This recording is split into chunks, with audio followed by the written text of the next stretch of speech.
동아 비즈니스 리뷰. 안녕하십니까. DBR 동아 비즈니스 리뷰 이방실 기자입니다. 오늘은 유리한 협상 틀을 만들기 위한 방법에 대해 최철규 HSG 휴먼솔루션 그룹 대표님 모시고 말씀 나눠보려고 합니다. 안녕하세요, 대표님. 예, 반갑습니다. 최철규입니다. 잘 지내셨나요? 네, 감사합니다. 잘 지내고 있습니다. 바쁘신 와중에 시간 내주셔서 감사드리고요. 우선 나에게 유리한 협상 틀을 만들 수 있는 방법이 무엇인지에 대해서 간단하게 설명 부탁드리겠습니다. 네, 제가 DBR에서 세 가지 말씀을 드렸거든요. 네네. 첫 번째가 뭐냐면 앵커링이라는 개념을 소개해드렸습니다. 네.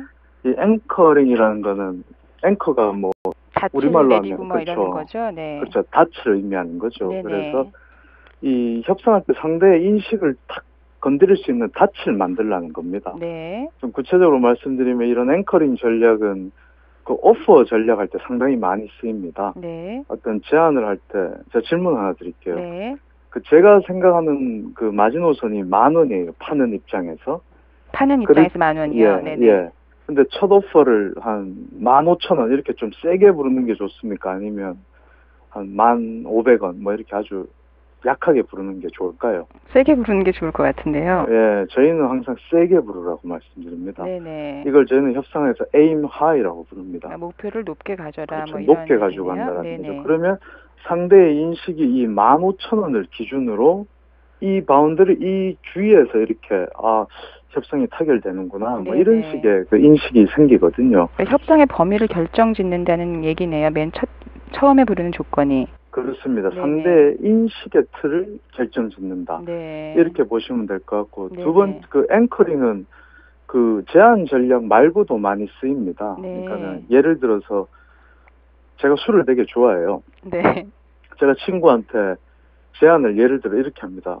친구야, 뭐 술 마시러 갈래? 그러면 친구가 할 수 있는 답은 그래 또는 안 가. 이 둘 중에 하나입니다. 그렇죠. 보통 yes, no 둘 중에 하나가 되죠. 그렇죠. 근데 제가 만약에 그 질문을 좀 저한테 유리하게 앵커를 건다면 어떻게 질문을 하려면 친구야, 우리 오늘 날도 더운데 맥주 마실래? 아니면 뭐 시원하게 막걸리 한잔 할래? 이렇게 물어봅니다. 네. 그러니까는 이거는 어떻습니까? 술을 마신다라는 거는 좀 이렇게 사실화 시켜놓고 물어보는 거잖아요. 그렇죠. 예, 그러니까는 나한테 뭔가 이렇게 상대가 유리한 선택을 하도록 앵커를 건다. 저희는 그렇게 많이 얘기를 하죠. 네. 네. 그리고 두 번째 소개드렸던 게 이제 네네. 단점 인정인데 그거는 네. 뭐 간단합니다. 사람은 특히 협상장에서는 그래요. 누가 너무 완벽한 제안을 하거나 누가 너무 그럴싸한 얘기를 하면 어때요? 잘 안 믿게 되죠, 아무래도. 그렇죠. 네네. 아무래도 인간의 본성이라는 게 이거 뭐 맞아? 이런 식으로 좀 의심을 하게 됩니다. 그렇죠. 네. 그래서 좋은 협상가는 자기가 갖고 있는 어떤 단점이나 이런 것들을 먼저 좀 인정을 해버립니다. 네. 먼저 그러니까는 공개를 한다라는 거죠. 그러면 이를 통해서 상대는 저 사람이 상당히 믿을 만한 사람이구나. 인간적이라고 느낄 수도 있고. 그렇죠. 네네. 뭔가 이렇게 상대와의 관계가 좋아지고 신뢰를 높이는 네. 그런 효과가 있고요. 네네.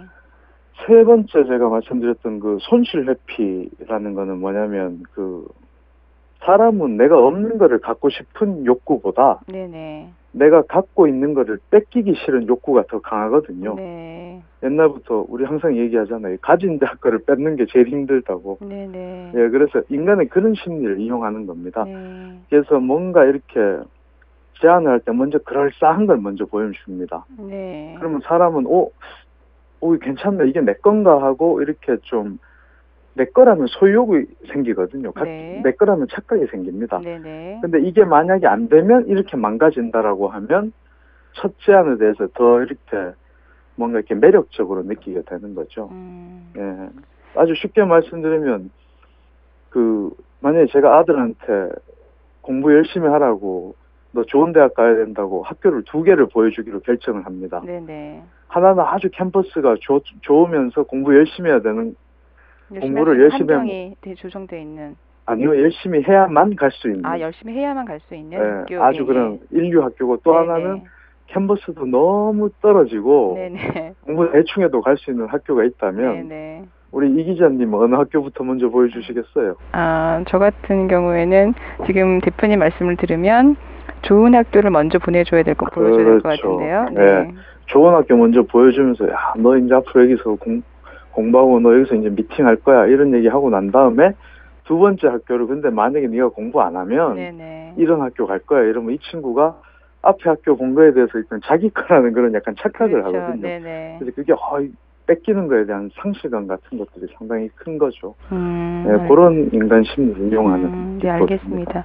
그럼 결국에 이제 나에게 정리해보면 유리한 협상틀을 만들기 위해서는 일단 협상의 범위를 결정짓는 어떤 그 준거점을 가능한 높이 설정하는 그 앵커링이 중요하고 단점을 무조건 숨기려고 하지 말고 먼저 인정하는 거. 그 다음에 이득보다, 그러니까 앞으로 얻을 것보다는 잃을 것, 즉 손실에 더 민감하게 반응하는 사람들의 심리를 좀 자극하는 게 좋을 것 같다. 이런 세 가지 방법을 얘기해 주셨네요. 그럼 그렇습니다. 실제 지금 뭐 아주 사례를 되게 재미있게 들어주시긴 했는데 실제 협상 사례에서 이런 이 세 가지 방법을 이제 활용해서 성공한 사례를 소개해 주실 수 있을까요?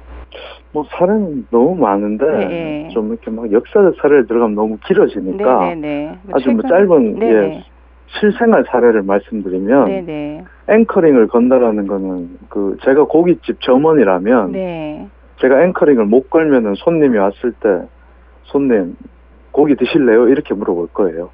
네, 그러면 손님은 야 고기는 어제도 먹었으니까 오늘은 그냥 냉면 이렇게 얘기할 수 있습니다. 근데 제가 만약에 앵커링 기법을 쓴다면 손님 오늘 등심도 아주 좋고 뭐 갈비살도 좋은데 어떤 거 가져올까요? 이렇게 물어봅니다. 또는 뭐 갈비살 몇 인분 시킬까요?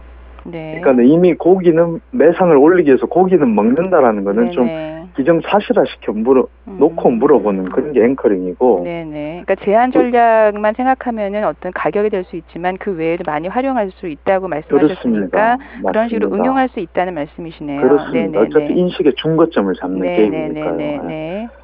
두 번째 단점을 먼저 인정을 하는 거는 최근에 그 카타르가 이제 월드컵 개최지로 선정됐잖아요. 근데 그때 많은 사람들이 카타르는 안 될 거라 그랬어요. 왜 그러냐? 나라가 너무 작거든요. 그래서 야 너희 그 경기장 몇 개나 짓냐? 그리고 그 작은 나라에서 무슨 월드컵을 하냐? 그랬을 때 카타르가 어떻게 말했냐면 우리나라 안 작아 이렇게 얘기를 한 게 아니라 맞다고 우리나라 정말 작다고. 그런데 이게 오히려 잘만 활용하면 좋다고. 무슨 얘기냐? 선수들 이동 거리가 일단 짧다고. 그러니까 선수들이 그 이동해서 오는 피로가 없기 때문에 최고의 경기를 할 수 있고 최상의 컨디션 유지할 수 있고. 그렇죠. 무엇보다 관객들이 너무 좋을 거라고. 왜? 아침에 이 게임 보고 저녁에 이 게임 보면 된다고. 그러니까 뭐 이렇게 이동이 워낙 간단하잖아요. 그러니까 이런 것들이 오히려 더 장점이라고. 그러니까 단점은 인정하고 그렇지만 생각의 틀을 바꾸면 오히려 이게 장점이 될 수 있다. 그런 점을 제안을 했다는 거네요. 그러니까 오해하시면 안 되는 게 단점만 인정하라는 게 아니라 이 단점이 어떤 각도로 보면 오히려 장점이 될 수도 있거든요. 관점만 바꿔주면 그렇습니다. 어떤 분들이 협상하면서 좀 답답한 분들은 우리 제품이 되게 비싸요. 제가 파는 입장인데. 근데 상대가 그 비싸지 않냐 그러면 이게 뭐 비싸냐고. 우리 들어간 노력 생각해 보라고. 자꾸 이렇게 얘기하는데 그거는 아무 의미가 없는 얘기고요. 실제로 우리 제품은 다른 시장가에 비하면 한 30% 정도 비싸다고. 근데 그렇기 때문에 뭐 뒤에 오는 얘기는 뻔하겠죠. 뭐 이러이러한 퀄리티가 뭐 다르고 뭐 AS가 다르고 뭐 시장에서 뭐 어떤 밸류를 주고 어떤 뭐 차별화된 포인트가 있고 이런 식으로 가는 게 오히려 좋은 협상법이라는 거죠. 무조건 뭐 아니다라고 부정을 하는 것보다는.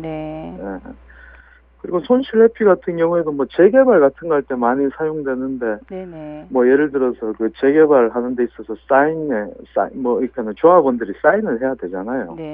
근데 그 동의 얻기가 쉽지 않거든요. 그랬을 때 제일 먼저 뭘 보여주냐면 이게 사인해가지고 만약에 재개발이 이루어졌을 때 정말로 멋진 모습 있잖아요. 그런 것들 뭐 그래픽 같은 거 써서 쫙 보여줍니다. 당신이 사인만 하면 이게 된다고. 근데 만약에 이게 안 됐을 때는 뭐 이렇게 뭐 난개발 돼가지고 막 이렇게 막 지저분한 도시 보여주면서 이렇게 계속 사는 거라고. 뭐 이런 식으로 앞에 멋진 걸 보여줌으로써 이게 내 건데 이게 뺏기는구나. 했다가 그거를 오히려 그 반대 그게 이루어졌을 때, 그러니까 그렇게 하지 않았을 때 얻게 될 야기들 손실 같은 걸 보여주면 오히려 더 설득을 하는데 쉽다는 얘기이신 거죠. 그렇습니다. 네네. 그렇습니다. 아유, 너무 바쁘신데 좋은 얘기 감사드리고, 좋은 말씀 감사드리고요. 네, 앞으로도 더 좋은 글 부탁드리겠습니다. 감사합니다. 예, 고맙습니다. 네. Donga Business Review